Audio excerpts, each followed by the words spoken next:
За нөгөө гадуур бас зөндөл аргууд байдаг, бүдүүн шулуун гэзээ цэвэрлэн гэл ингээл давстаа цэвэрлэгээ гэл зөндөө байдаг. Тэдний бас нэг нь бол энэ амьсгалаар цэвэрлэх, бие дотроос цэвэрлэх аргууд. Яг тэр цэвэрлэгээний маш олон аргууд байдаг.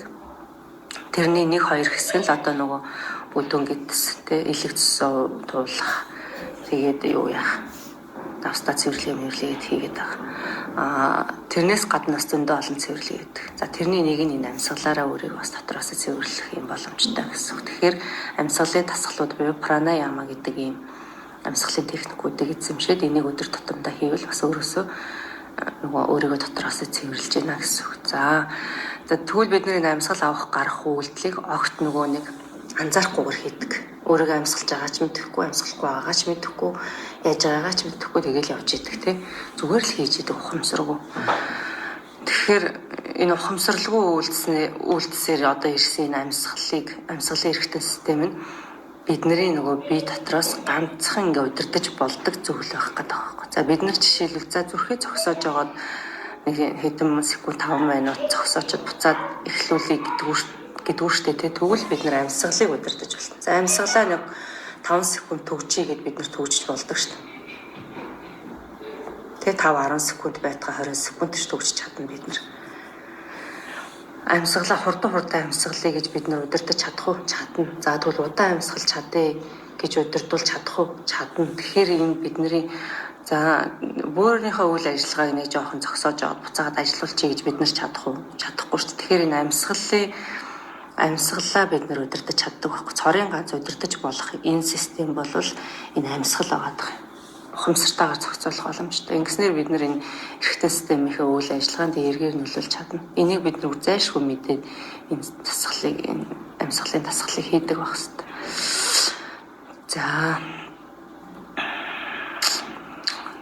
За юм байна. За тэгэхээр амьсгал болвол йогийн салшгүй нэг хэсэг юм а гэдгийг бид нар сая багш нь хэлсэн тий. Нурууны йог буюу эмчилгээний йог хийж байгаа ч гэсэн энэ амьсгал хийнэ. Стресс, ядаргаа, айдас, түгшүүр, тэгээ булчингийн чангарал, бэртэл, гэмтэл, буруу амьдралын хэв зуршил бүх юм чинь энэ нурууг өөрчлүүлж байгаа. Тэгэхээр энэ бүгдээс эргээ салахын тулд амьсгалаараа бид нар сэтгэл зүйн байдлаа нөгөө удирдах хэрэгтэй болж байна тийм. Дандаа ууртаа байгаад ах уу? Дандаа гоё тайван байгаад ах. Тэгээд зөв амьсгалаад нөгөө нэг сунаад байгаа чангараад байгаа хэсгээ суллаа гэж яриад байгаа шүү дээ багш нэг хичээл дээр тий. Эдгээр чинь ингээ хоорондоо ингээ уялдаатай орж ирж байгаа байхгүй. За хэрвээ амьсгалыг ингээ зөв ингэж амьсгалахгүйгээр йогийн дасгалыг хийх юм бол йогийн дасгал бол зүгээр л нэг гимнастик болж хувирна. Йогийн дасгал бол гимнастик 2 биеийн тамирын дасгал хоорондоо бүр тессэн өөр. За энэ нарийн юмнуудыг багш нь юуны йог дээр бол ярьдаггүй. Нурууны йог дээр ярьдаггүй. Энийг зүгээр энгийн йог дээр ярьдаг. Тэсэн өөр зүйл йогийн дасгал болвол. За тэгээд яг хөө ингээд энгийн жирийн гимнастик дасгал хөдөлгөөн бол булчинд нөлөөлнө л дээ. Тэг ингээд булчин чангарна ингээд нөлөөлнө, хөгжүүлнэ, булчин хөгжүүлнэ. А тэгвэл йогийн дасгал хийсэн юм шиг тэр оюун ухамсар болоод дотоод шүүрэлтэй. Энэ дотоод шүүрэл чинь бидний нөгөө сэтгэл зүй бүх юмыг авч яваад байгаа айгуу том систем болчиход байгаа шүү дээ энэ чинь. Тэгээд энэ бие эсийн төвшөнд тэгээд эсэд хүртэл нөлөөлж чадахгүй байхгүй юу? Зүгээр энгийн дасгалууд. А йог бол энэ бүхнийг хийж чадна. Бүхний ухамсарт тий сэтгэхүй, оюун ухаан бүр эсэд хүртэл үйлчилдгээрээ бусад дасгал хөдөлгөөнөөс онцлогтой ялгаатай байдаг. Тэгээд йогийн амьсгалаа зөв авч гаргаж чадахгүй бол йогоос авах үр нөлөөгөө 100% авч чадахгүй гэсэн үг. Тэгтээ тодорхой хэмжээний үр дүнгээ аавна л да. Тэгээ саяны багшаа хэлсэн амьсгалуудыг хийгээд амьсгал аваад гарахтаа тэгээ тэр эсрүүгээ бие организм анзаараараа үзээрээ хараараа гэдэг ач бүр энэ оюун ухааны чинь тайвшруулж амрааж стресс ядрагаас сэтгэл готрлоос ангижуулах гэдэг л юм асуураа юм зүйл байхгүй юу. Ийм байдаг учраас йогийн амьсгалын дасгал бол энэ йогийн салшгүй нэг хэсэг байдаг. За амьсгалын системтэй энэ 100% бүрэн хүчин чадлаараа ажиллаж байх юм бол бидний бие махбод өөрийгөө цэвэрлэх, хаягдлыг гадагшлуулах үйлдэл нь дагаад эрчимжиж идэг. За тэгэхээр энэ йогийн дасгалууд буюу йогийн дасгалуудыг асана гэж нэрлэдэг байхгүй юу? Тэгэхээр йогийн энэ асана хийж байхдаа амьсгалаа зөв авч гаргаа зохицуулж чадчих юм бол бид нөгөө биеийнхээ хэсэг тий аль хэсэг рүү за тэгээ эд хэсэг рүү хангалттай хэмжээний тэр хүчил төрөгчөө зөөж аваач чадна. Хангалттай хэмжээний амийн эрчим паранагаас хаадгүй хүргэж чадна. За жишээлбэл бидний нуруугаар дамжаад бүх бидний энергийн төвүүд байдаг. Та нар нөгөө энэ юун дээр сошиал дээр зөндөл харж ирсэн ингээд 7 энерги хүрдээдэг те. Энд чиг нуруугаар дамжаа явждаг. Бидний нуруу бидний одоо энерги буюу амьдралын амийн эрчим, энерги парана гэж нэрлэдэг байгаа. Тэгээ энийг ингээд энүүгээр ингээд нуруугаар дамжиж яваад биеийн бүх эд хэсэг рүү ингээд хүргэжээдэг хамгийн гол нь нуруу байхгүй. Тэгтэл бидний нуруу ингээд өвчтөй байна. Тэг гэмтсэн байна. Асуудалтай болцсон байна гэдэг чинь зөв йогийн хэлээр штэ манайхаа.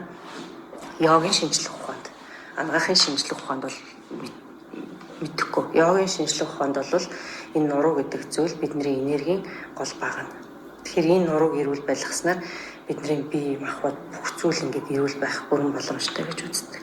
Нуруу ингээд өвчтөй байх юм бол энерги бүрэн урсаж чадахгүй одоо нэг газар очиод ингээд гацчих байт юм те. Ингээд ойлгомжтой шүү дээ. Ингээд нэг ингээд за ингээд судас байлаа гэж бодоход ингээд бүглэрсэн байвал тэр нэг цус нь урсахгүй шүү дээ. Ингээд тэс хаа яг ингээд шүүрээд дотгошоо явах ч гэсэн саадахгүй сайн урсахгүй. Яг л тэрнтэй адилхан нөгөө нуруу маань ингээ энерги явуул энерги чинь ингээ дэшээ доош ингээ бие тойроо ингээ эргэлцээд их зүйл байгаад байдаг тийм авраг та нар зөндөө ингээ эргэлдэх гээд байгаа тэр энерги маань гацчаад байгаа байхгүй ямар нэг одоо саад блокн дээр одоо тэр өвчтөй байгаа хэсэг дээр ч юм уу одоо нуруу гулцсан яатсан ч байдаг тийм зүгээр гэхдээ йогийн шинжлэх ухаанаар л багш нэрэд байгаа шүү дээ. Тэгэхээр нөгөө энерги бид нар авч чадахгүй энергигүй болчиход ингээ өвдөд ингээ тагаал гэж явахд үзээд байгаа байхгүй. Тэгэхээр энэ нуруу гэдэг зүйлийг эрүүл байлгаснаар бид нар энергитэй байх бас нэг боломжтой. Энэ зүгээр нэг л хэсэг нь. За тэгэхээр энэ нурууг эрүүл байх ёстой болох гээд байна. Тэгээд энэ нуруугаар бидний энерги дамжиж бусад хэсгүүд рүү явждаг. За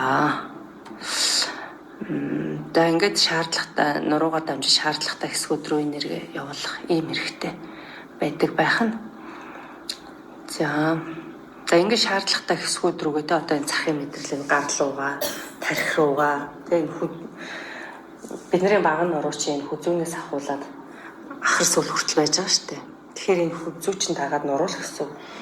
Энэ хүзүүн дээр ямар нэгэн асуудал байгаад хүзүүний булчин чангараад тэ хүзүүний яс одоо урагшаа гулсах, хойшоо гулсах, тэгшрэх одоо юу ч байдیں۔ Бид нар одоо өвчнгөл хүн баг байхгүй болчиход байна шүү дээ.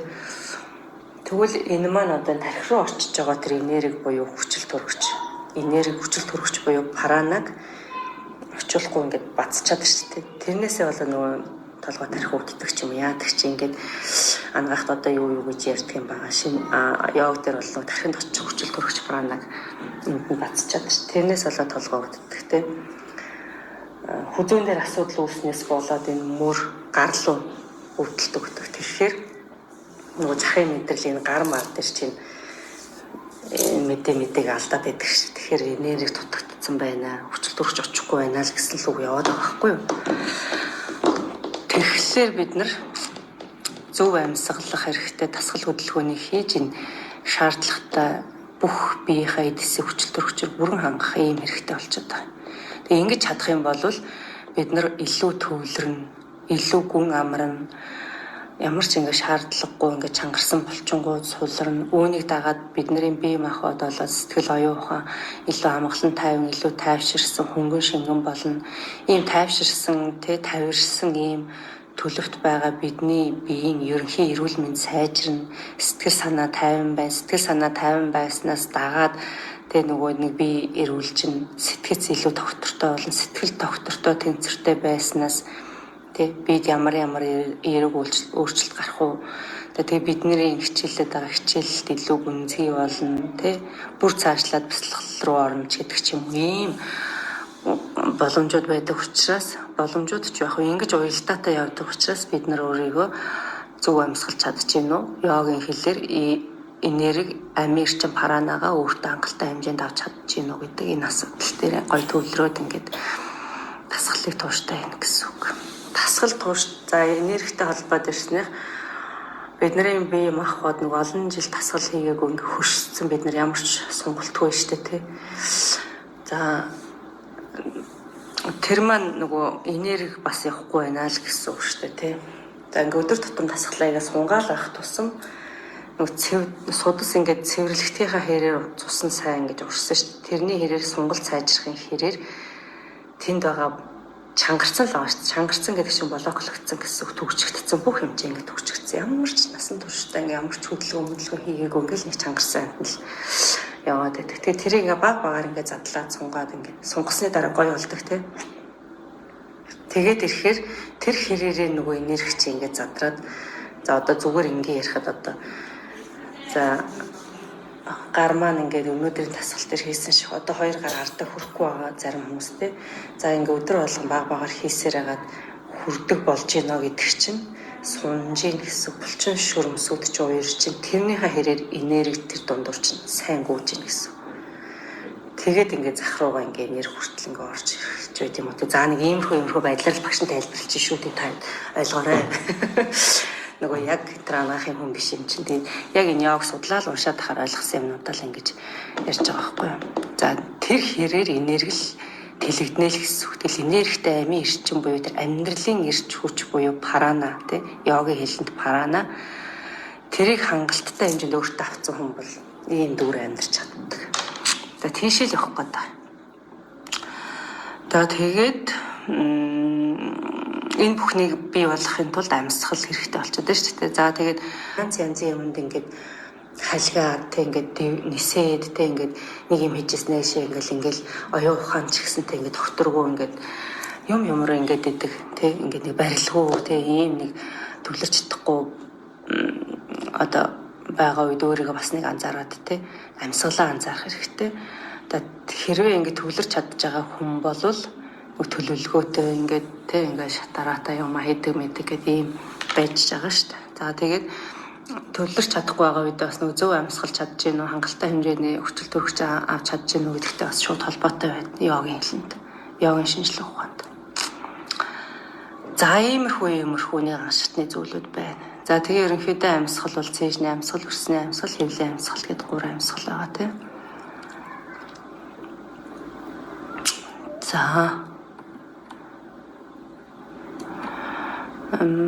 За цээжний амьсгалыг нэг жоохон тайлбарлаж одоо энэ бидний стресс төлөд байгаа ядраагаад байгаа. За хүн цадтлаа идсэн байна гэж одоо ходоод ийм амар дүүрсэн тий.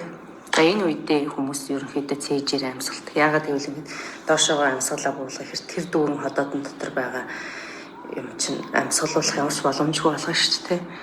Тэгэхээр хүн цээжээрээ гүйхэн амьсгал яг тэрнтэй адилхан гэсэн үг. За кардио дасгал буюу спиннинг хурдан ингээд дасгал хийж байгаа дасгалууд байдаг шүү дээ. Кардио спиннинг. Тэд нар бол бүгд юугаар амьсгална? Цээжний амьсгалаар. Автоматар цээжний амьсгал хийгддэг. Гэт ингээд. За тэгэхээр бас ямар дасгал хөдөлгөөн хийх үү гэдгийг бас бодохоор байна тий. Тэгээд нэг гүйхэн. За тэгээд цээжний амьсгал хийж байгаа хүн бол ямар байдгийг хэлсэнтэй уур бухимдалтай, айдас түгшүүртэй, санаа зовнилтой, зүрх судастай, амьсгалын замын одоо астан бронхит зэрэг нүүр өвчлөх өндөр магадaltaй байдаг гэж үздэг. Тэгээд дархлаас сул ханиаданд өртөмт хийм байна. Тэгээ байнга нөгөө адреналин ялгараад явж байдаг. Ийм хүмүүс байдаг. Зя. Тэгээ байнга нөгөөсөө яах гэж байлаа ингээл ийм байгаа хүн чинь бас заримдаа нөгөө нэг энергиуд нь дэмий өргөдөд байдаг тий. За тэгэхээр ийм хүмүүс бол зүүн амьсгалах хэрэгтэй ахны. За нөгөө багшин түрүүний хүүтэн шүршүүрийн шок гэж хэлсэн шүү дээ. Шууд ингээл цохоод авч байгаа юм шиг гэл тий. Байнга ий байх юм бол бас сэтгэл тав хүрхэн, стресст, найз түгшүүрт өртөн. За тийм. За ерөнхийдөө йогийн дасгал дээр ч гэсэн тодорхой хэмжээгээр тий зарим дасгал дээр цээжний амьсгал бас хийгдэн л дээ. Энэ цээжээр нөгөө тэсвэр төвчээр их шаардсан тийм зүйл төр тэгэхээр цээжний амьсгал бас йогийн дасгал дээр баг зэргийн орж ирэн тэгтээ голцоо тэрийг анхаарад хэдэн ингээд хэцүү ингээд дасгал хийж байгаа ч гэсэн Амьсгалаа анхаараа тайвшраад ингээ амьсгалах юм бол тэр хэцүү байгаа юм тийм хэцүү санагдахаа болдог. Ер нь бүх юм дээр тэгдэг шүү дээ, амьдралын бүхэл зүйл дээр. Амар хэцүү санагдаж байгаа юм нэг тийм хэцүү биш болох үед зөндөө идэх. За тэгэхээр өдөр тутамдаа энэ цээжний амьсгалыг хийж болохгүй байх нэ.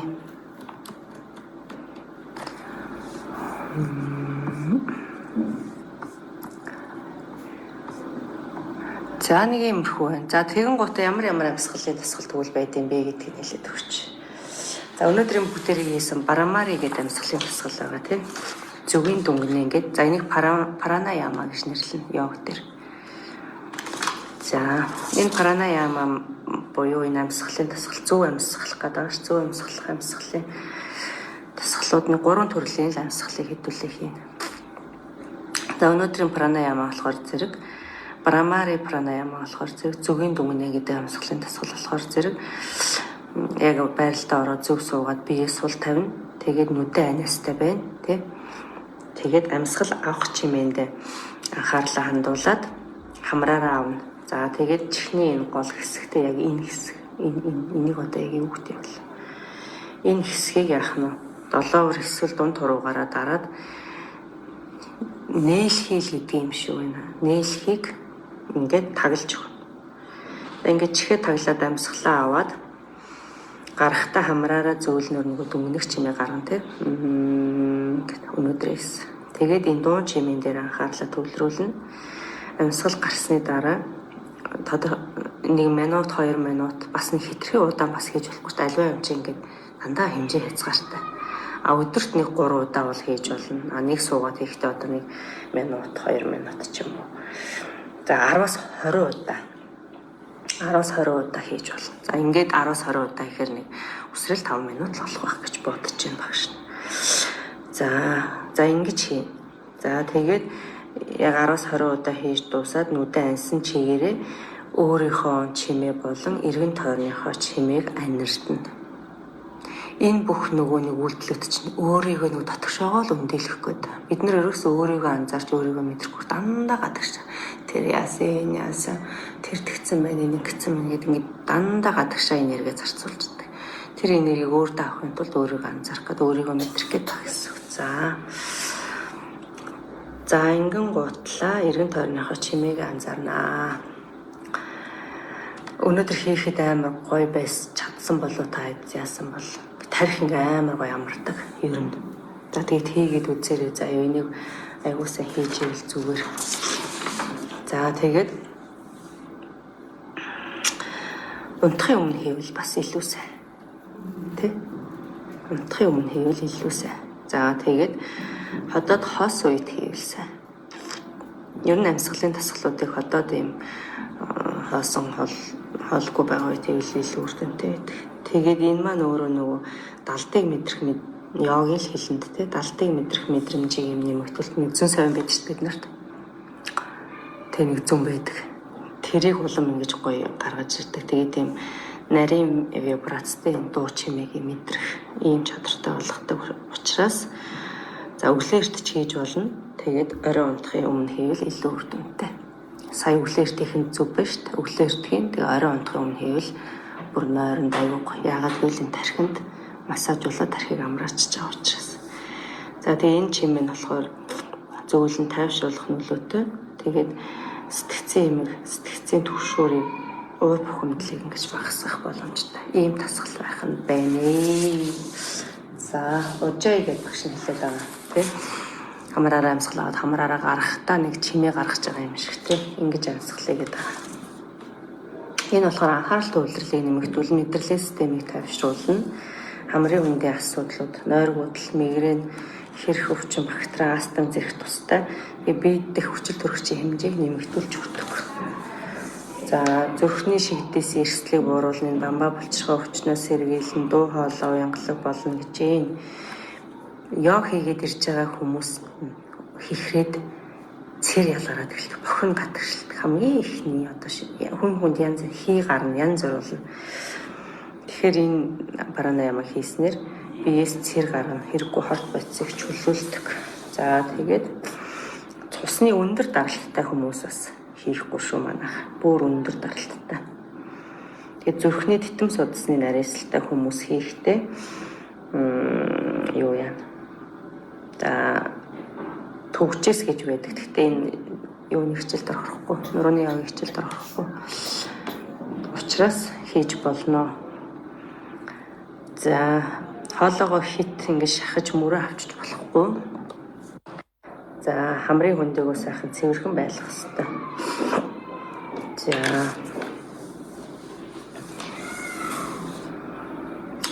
За тэгээ хийж яхад бол угаасаа нөгөө юу яана? Яг завлгаа судлаараа юм өөртөө өвтөх нуруугаа их цөөн. Тэгээ гараа сайхан ингээд дэлгээд өдөх дээрээ тавиад тэгээд нөгөө амьсгал аваад гарахтаа нөгөө багш сонсгоод байгаа штеп. Нэг далайн давлгаа ингээд гарч байгаа юм шиг салхилж байгаа чинь маш л нэг хаа гэж байгаа юм шигтэй нэг чимээ гаргаад ингээд амьсгалаараа гэдэг байгаа. За тэгээ 3 минутаас эхлээд ер нь бол 3 минут хийгээд тэрнээсээ нэмж болно багаар. За тэгээ амьсгалж байхдаа нөгөө бидний хоолоогоор дамжиж байгаа энэ хаагаар энэ хоолойны дотор ханыг ингээд нэг шүргэж байгаа юм шиг ингэж мэдэрч амьсгал. Өглөө орой алинд ч хийсэн болно.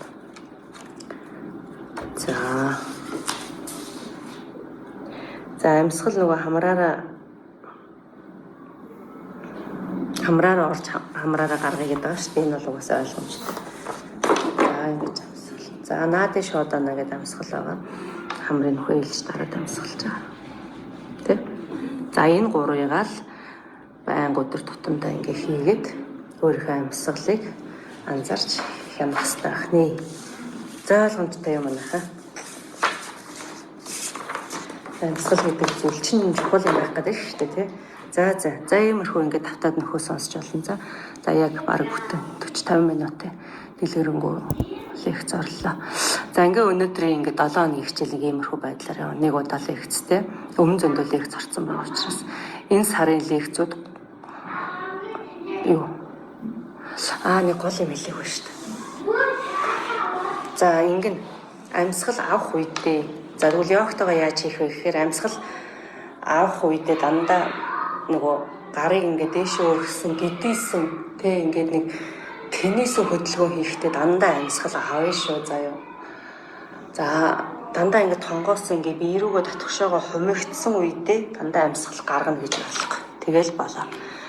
Татгшоогоо ингээ бие ингээ хумж байгаа үедээ амьсгалаа гаргаад бие ингээ дэлгэрж байгаа үедээ амьсгалаа авна. За биеийн төвөөс одоо энэ бие байлаа гэж бодъё. Энэ биеийн төвөөс гадагшаа хөдөлгөөн хийж байгаа үед амьсгалаа гаргана. Одоо жишээл гараа ингээд биесээ холдуулж штэ гараа тэнэлэх чинь бид нар. Энэ үедээ амьсгалаа гаргана. Гарыг буцаагаад биеийнхээ төв рүү авчирж чинь тийм үү? Тэ? Төв рүү ингээд чиглэсэн хөдөлгөөний үед амьсгалаа юу яа гаргана. Төвөөс гадагшилж байгаа үед амьсгал аваад төв рүүгээ чиглэж байгаа үед амьсгалаа гаргана. За энийг л ойлгож байгаа. За дараачих нь болохоор газрын татах хүч рүү тэ явж байгаа үедээ амьсгалаа гаргана. Газрын татах хүчнээс дээшээ ингээ босч байгаа үед амьсгалаа авна. За ингээ ойлгочих. Энэ ингээ ойлгомжтой болчлаа тий. Мушгирж байгаа үедээ амьсгалаа гаргана. Буцаагаад бие рүүгээ төвдөө ирж байгаа үедээ амьсгалаа авна. За ийм шүү. За тэгээд байрлалд ороод барьж байгаа үедээ амьсгалаа штэ манайхаа тий.